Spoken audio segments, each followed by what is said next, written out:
அனைவருக்கும் வணக்கம். இன்றைய யோகா பகுதியில் நம்ம பார்க்கக்கூடிய ஆசனா வந்து பத்ம சர்வாங்காசனா.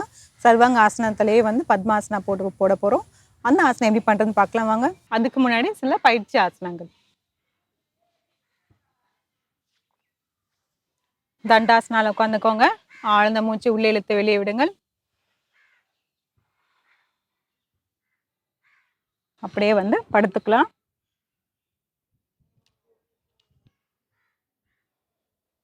படுத்துட்டு 2 காலுமே வந்து மேல் நோக்கி வந்து இப்படி தூக்க போகிறோம்.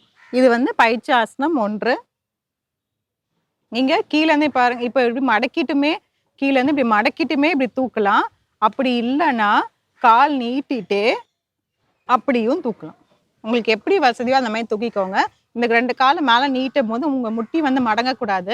2 கால் பாதமும் சேர்த்து வச்சுக்கோங்க. இப்படி ஸ்ட்ரைட்டாக வைக்க முடியலன்னா கையை வச்சு இப்படி பிடிச்சி ஸ்ட்ரைட்டாக வச்சுக்கோங்க. ஏன்னா நம்ம ஆசனா பண்ண போகும்போது கால் வந்து நமக்கு இந்த மாதிரி நீட்டி இருக்கணும்.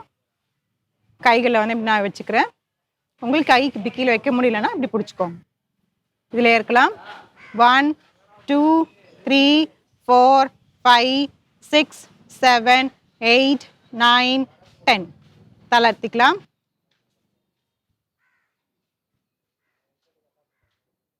ஒரு ஆழ்ந்த மூச்சு உள்ளே இழுத்து வெளியே விடலாம்.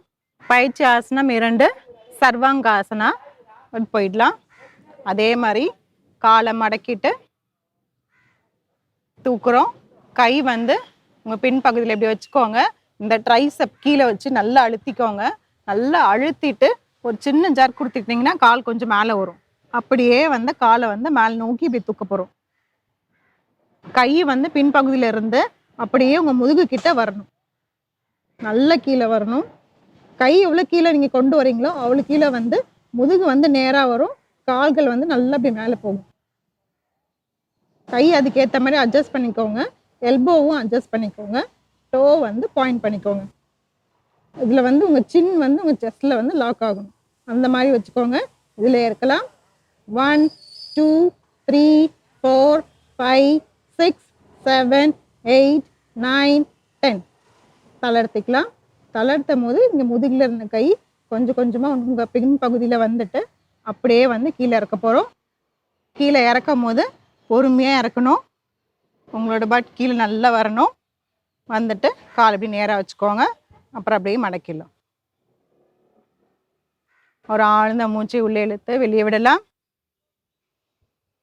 இது சர்வாங்காசனா. இப்போ நம்ம ஆசனாக்கு போயிடலாம். பத்ம சர்வாங்காசனா. சர்வாங்காசனாவே போயிட்டு அதில் வந்து நம்ம பத்மாசனா வந்து போட போகிறோம். கால் அதே மாதிரி மேல் நோக்கி தூக்கிக்கோங்க. ஜர்க் வச்சு கால் நல்லா மேலே தூக்கிக்கோங்க. கை கீழே நல்லா அப்படி வரணும். இப்போ பத்மாசனா போடுங்க. இதில் அப்படியே இந்த காலை அப்படி கொண்டு வந்துடும். போட்டுட்டு கொஞ்சம் கொஞ்சமாக அதே மாதிரி கை அப்படி வச்சுட்டு கீழே இறக்கிட்டே வந்து உங்களோட பத்மாசனாவை நேராக்குங்க.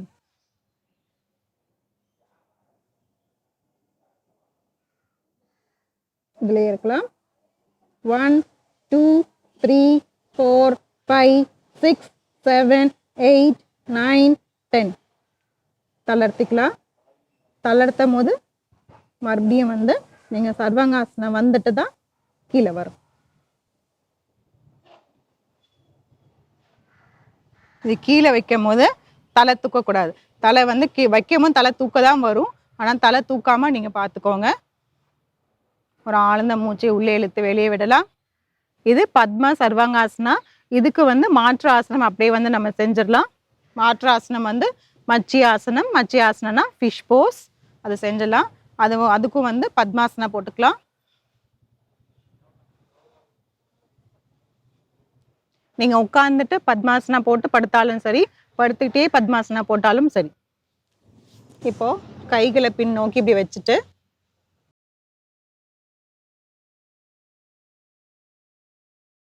மார்பு பகுதி நல்லா விரியணும். கைகள் கொண்டு வந்து உங்களோட கால் பெருவரல்ல பிடிச்சிக்கோங்க. உங்களோட எல்போ கீழே வந்து வரணும். 1 2 3 4 5 6 7 8 9 10. தளர்த்திக்கலாம்.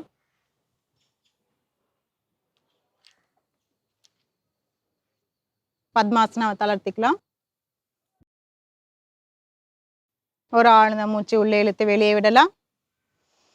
எழுந்துக்கும் போது இடது பக்கமோ இல்லை வலது பக்கமோ திரும்பி எழுந்துக்கோங்க. இது பத்ம சர்வாங்காசனம்.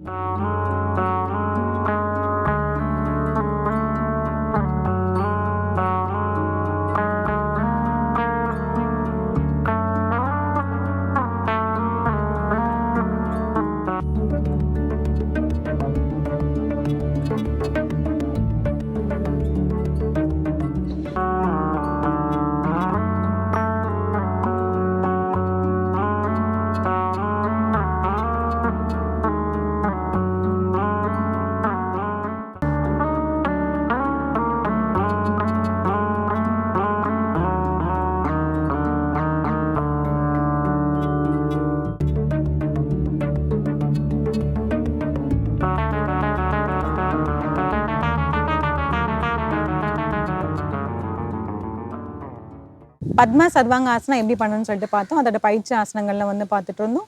பயிற்சி ஆசனங்களில் வந்து நம்ம சர்வாங்காசனா பார்த்துட்டு இருந்தோம். கால்களை மேல் நோக்கி தூக்கி வைக்கிறத பார்த்துட்டு இருந்தோம். இந்த பயிற்சி ஆசனங்கள்லாம் நல்லா நீங்கள் செய்ய நல்லா ப்ராக்டிஸ் பண்ணும் போது தான் உங்களுக்கு வந்து இந்த பத்ம சர்வாங்காசனம் நல்லா வரும்.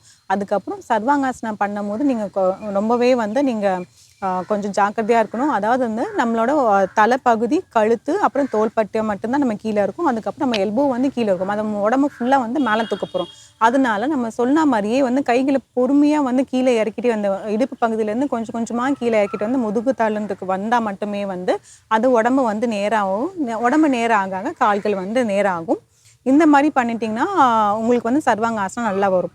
சர்வாங்காசனால நீங்கள் நல்லா பண்ணி அது நல்லா வந்தால் மட்டுமே இது பத்மா சர்வாங்காசனா பண்ண முடியும். ஏன்னா அப்போ தான் வந்து உங்களுக்கு கொஞ்சம் வந்து கால் தூக்கிட்டே இருக்கும்போது வந்து நீங்கள் அதில் பத்மாசனா போட முடியும்.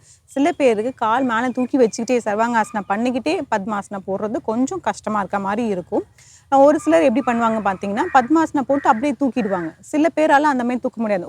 ஒவ்வொரு இண்டிவிஜுவலுக்கு ஏற்ற மாதிரி அவங்களுக்கு வந்து உடம்பு வந்து மாறும். நான் வந்து சர்வாங்காசனா போட்டுட்டு தான் பத்மாசனா போட்டேன். அந்த மாதிரி பண்ணும்போது சில பேர் கொஞ்சம் வந்து ஈஸியாகவே இருக்கும். பண்ணிவிட்டு கொஞ்சம் கொஞ்சமாக நீங்கள் வந்து நிமிர்த்தத்துக்கு வந்து நீங்கள் முயற்சி செஞ்சு பாருங்கள். இப்போது இது வந்து பண்ணிவிட்டு சர்வாங்காசனா பண்ணுறதுக்கே கொஞ்சம் கஷ்டமாக இருக்குன்னு நினைக்கிறவங்க, கொஞ்சம் பிகினர்ஸாக இருக்கிற போது நினைக்கிறவங்க என்ன பண்ணிங்கன்னா, நீங்கள் வால் சப்போர்ட்டில் வந்து பண்ணலாம். கீழே வந்து ஒரு பில்லோவும் போட்டுக்கலாம். கீழே பில்லோ போட்டுட்டு இடுப்பு பகுதியை மட்டும் வச்சுட்டு மேலே வந்து கால்களை தூக்கலாம். அதுக்கப்புறம் கொஞ்சம் கொஞ்சமாக நீங்கள் வந்து வால் சப்போர்ட்லேயும் வச்சு பண்ணலாம். இதில் நீங்கள் மாஸ்டர் ஆனால் மட்டுமே பத்ம சர்வாங்காசனா பண்ண முடியும். பத்மாசனாலே வந்து தனியாக பண்ணோம்னா அது ஒரு பெனிஃபிட், சர்வாங்காசனா பண்ணோம்னா தனியாக பண்ணோம்னா அது ஒரு பெனிஃபிட். இப்போ ரெண்டும் சேர்ந்து செய்யும் போது இன்னும் வந்து பலன்கள் வந்து ரொம்பவே அதிகமாக வந்து உங்களுக்கு நல்லாவே இருக்கும். ரத்த ஓட்டம் வந்து அதிகமாக இருக்கும். இதில் வந்து சர்வாங்காசனா பண்ணும் போது என்ன பார்த்தீங்கன்னா, உங்களுக்கு வந்து தொண்டை பகுதி அழுத்தம் கொடுக்கறதுனால உங்களுக்கு தைராய்டு பிரச்சனைக்கு வந்து நல்லது. அது ஹைப்பர் தைராய்டிசமாக இருந்தாலும் சரி, ஹைப்போ தைராய்டிசம் இருந்தாலுமே சரி. அதுக்கப்புறமேட்டு ரத்த ஓட்டம் கால்களுக்கு வந்து நல்லாவே போகும். தலைப்பகுதிக்கு வந்து நல்லது, தோல் பகுதிக்கு வந்து ரொம்பவே நல்லது. இது செஞ்சுட்டு கண்டிப்பாக வந்து கவுண்டர் போஸ் வந்து செய்யணும். அதாவது மாற்று ஆசனம் செய்யணும். மாற்று ஆசனம் வந்து நம்ம ஃபிஷ் போஸ் சொல்லியிருப்போம். மச்சி ஆசனம் கண்டிப்பாக அது பண்ணணும். ஏன்னா உடம்பு வந்து நேராக அப்படி இருக்குது. அதுக்கப்புறம் நம்ம உடம்பை வந்து நம்மளோட ஸ்பைன் வந்து மறுபடியும் வந்து இப்படி வளைக்கணும். வளைக்கிறதுக்கு வந்து கண்டிப்பாக வந்து இந்த ஃபிஷ் போஸ் வந்து செஞ்சே ஆகணும். எப்பயுமே ஒரு ஆசனம் பண்ணிங்கன்னா அதுக்கு முன்னாடி பயிற்சி ஆசனம் அதுக்கப்புறம் மாற்று ஆசனம் செஞ்சிட்டிங்கன்னா கரெக்டாக அந்த சீக்வன்ஸாக பண்ணும் போது வந்து உங்களுக்கு வந்து ரொம்பவே நல்லாயிருக்கும். இந்த ஆசனம் முயற்சி செஞ்சு பாருங்கள். மீண்டும் அடுத்த பகுதியில் சந்திக்கலாம். நன்றி, வணக்கம். அடுத்த செக்மெண்ட் என்னன்னு பார்க்கறதுக்கு முன்னாடி ஒரு ஷார்ட் கமர்ஷியல் பிரேக்.